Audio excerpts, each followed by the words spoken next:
ancient Kadazandusun's belief that the world was created by two divine beings, known as Kinoingan and Huminodun.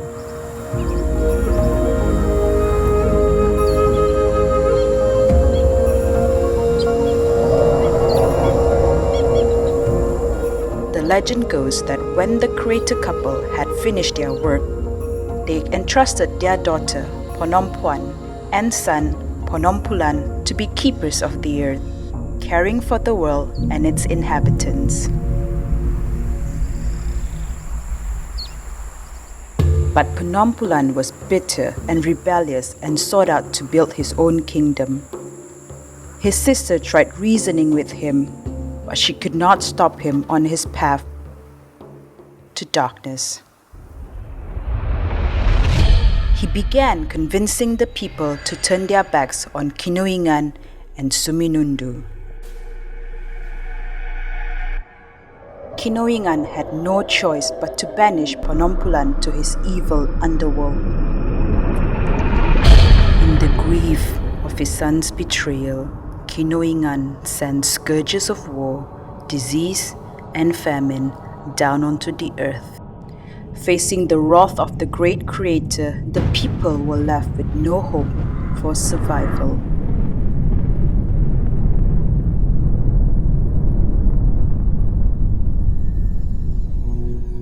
But his daughter, Ponompuan, saw that the people had repented and had compassion on them.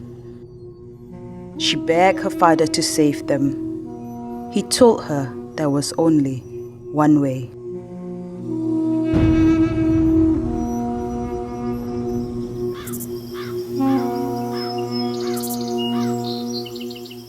Kinoingan told her that the only hope of redemption was if she sacrificed her life for the people.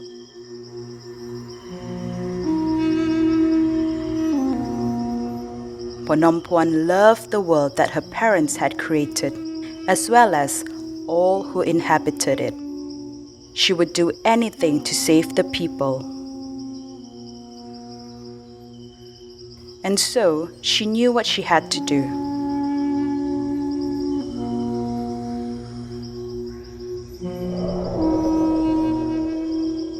She would sacrifice herself for them, willingly and righteously.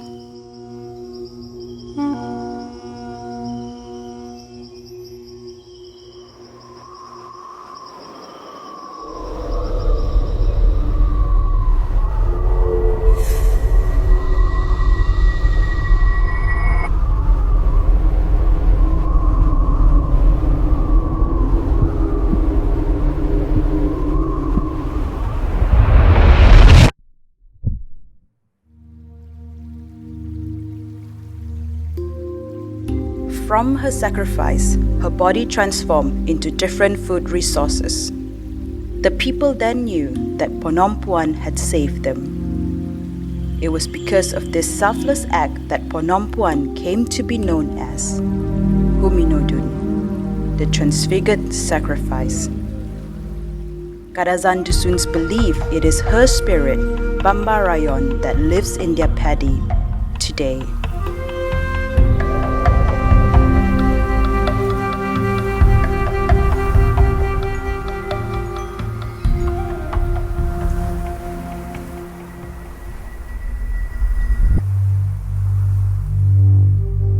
Sabah, with its rugged mountain ranges, winding rivers, and still valleys, is home to the Kadazandusun people. An indigenous ethnic group native to Borneo, the Kadazandusuns are storytellers with a deep-rooted connection to the spirit world. The story of Huminodun has been told for generations, passed down orally through the ritual chanting of the Renayat. It is the priestesses of the Kadazandusun community, the Bobohizan and Bobolian, that are tasked with learning and safeguarding the Renayat tradition. Sadly, the tradition has mostly fallen by the wayside in recent years, as urban development and other religions grow more prevalent in Sabah. Bobelian or the priestess, this knowledge was imparted to them to revere the spirit of the rice, because it's through the sacrifice that the rice become bountiful. It's unfortunate that a lot of the Bobelian now are already gone and not passing down on the knowledge.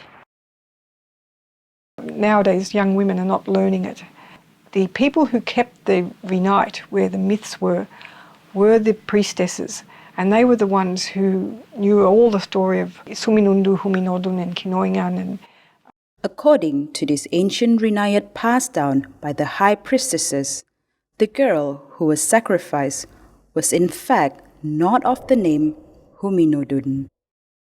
in the Vinite, or in Penampang it's called Inite, the ritual chanting of the priestesses, God is called Kinoingan, and he has a wife called Suminundu. But Vinite is in couplets of lines. The first line is always in the common language, the second line in a ritual language. In the ritual language, she's called Huminodun, because every Bobahizan or Bobolian or Bobohian will tell you it is the name of the wife, not the daughter. Huminodun is Suminundu. Actually, if you can understand the first line in each couplet, you can interpret the second line. And I think someone didn't understand that, and maybe they didn't transcribe it properly, they didn't check it with the Bobahizan, as they're called in Penampang. In the actual myth from Penampang, from the Inite, she's the one that decides that she will sacrifice the daughter. Of course, the daughter, she was surprised, but to her, once the mother explained why the sacrifice to be made, then she obeyed. She obeyed because it's a noble cause. It speaks about the strength, the courage, and empowered woman. In all possibilities, it can be both. Yeah, it can be both version, because legends can, over the years, it can change. But the essence of it is that a daughter was sacrificed. A daughter is sacrificed for the sake of the community. With the tradition of the Bobohizan and the Renayat quickly fading into our past, some of the finer details of the Huminodun myth have gotten lost. However, the legend continues to live on in Sabah's largest annual harvest festival, Kaamatan, and its Unduk Ngadau beauty pageant. Unduk Ngadau, in fact, started in 1958, and it was based on the legend of Huminodun, to give confidence to the young girls at the time by making them join the Unduk Ngadau competition. But that time it was not a beauty pageant, it was more the traditional costume competition. Over the 6 decades, the beauty pageant has gone through a number of evolutions. What was once solely a platform for displaying traditional costumes has become the Unduk Ngadau pageant that we know today. I remember in 1988, when it first became called Unduk Ngadau, the aim was to revert back to what it was originally as a means of promoting Kadazandusun, or native women, as bringing them out and helping them to be articulate and educated. Of course, some of the men didn't see it that way. We wanted to make it more a cultural beauty pageant. But the idea of women being put on stage, paraded around as objects and stared at, is not part of the tradition. And I think the misinterpretation of the myth has encouraged that a sort of idolization of not feminine beauty, but artificial beauty and youth and that kind of thing, which is not in the myth. Till now, we emphasize on the intelligence, because it's about cultural heritage. So we go into the preservation of the language, meaning that they are also the one that must help to preserve our Kadazandusun Murut language by learning to speak it. I mean, the Kadazandusun Women in Council is not very supportive of that if it's just organized in any way, because our Unduk Ngadau is not a commercial beauty pageant. It is about the spirit of Huminodun, and they must be able to embrace our cultural heritage. Yeah. Today, Unduk Ngadau contestants understand that the mantle of responsibility is a heavy one, and that the journey itself inevitably becomes one of discovery. Discovery of their history, their culture, and ultimately themselves. At first, memang tiada niat langsung untuk join. Sebab pernah join pada 2015 yang lalu. But saya dapat first runner up saja because of saya kalah dalam bahagian Q&A, which is I didn't speak in mother tongue. So, I learn about, belajar baliklah mengenai mother tongue ni. Saya hafal lagu dalam bahasa dusun. Saya jumpa orang yang boleh ajar saya secara directly, contohnya si Ateng. And dia yang banyak ajar saya lah masa tu sebab kami satu office kan. Jadi saya banyak tanya dia banyak share dengan saya. Final 2018 tu, masa tu saya memang puas hati sebab saya jawab dua-dua soalan dalam bahasa ibunda. So, yeah. Ramai generasi sekarang speak more like Melayu begitu, tapi bila kena suruh cakap bahasa ibunda macam kami lah yang sebelum ni, macam saya juga sebelum ni, bila cakap dusun susah mau cakap. Bila orang my grandma macam bercerita dengan saya kan, saya reply dia dalam bahasa Melayu, so it's not nice. For me, in my opinion lah, bahasa ibunda itu mencerminkan identiti kita sendiri sebagai anak Kadazandusun.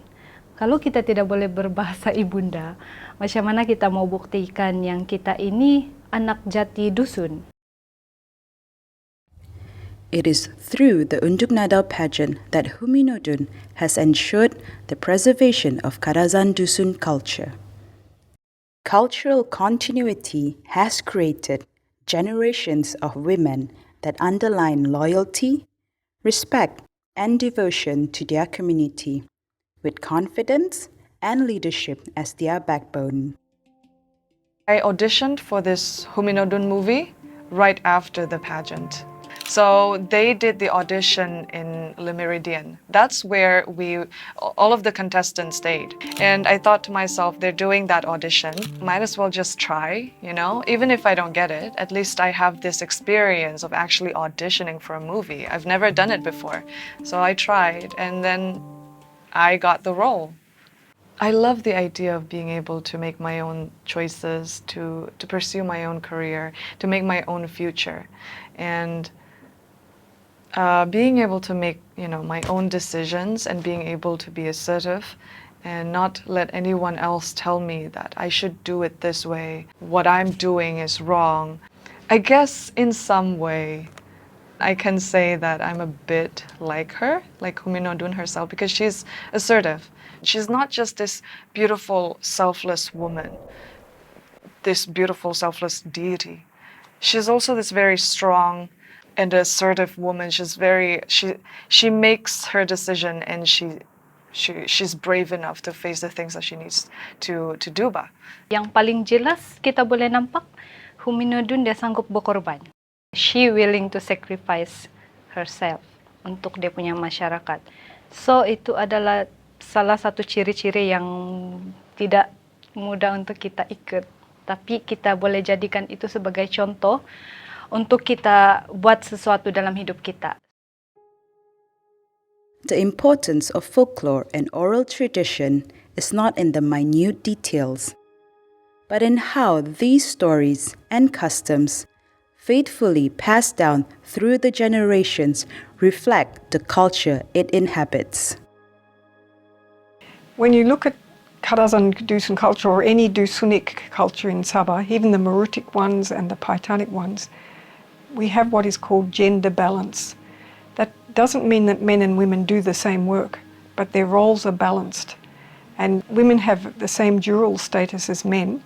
In the old days, the men were the village headmen, the women were the priestesses. The men would be warriors in the old days in war, in battle. The women were the warriors in the spirit realm. So there's a balance there.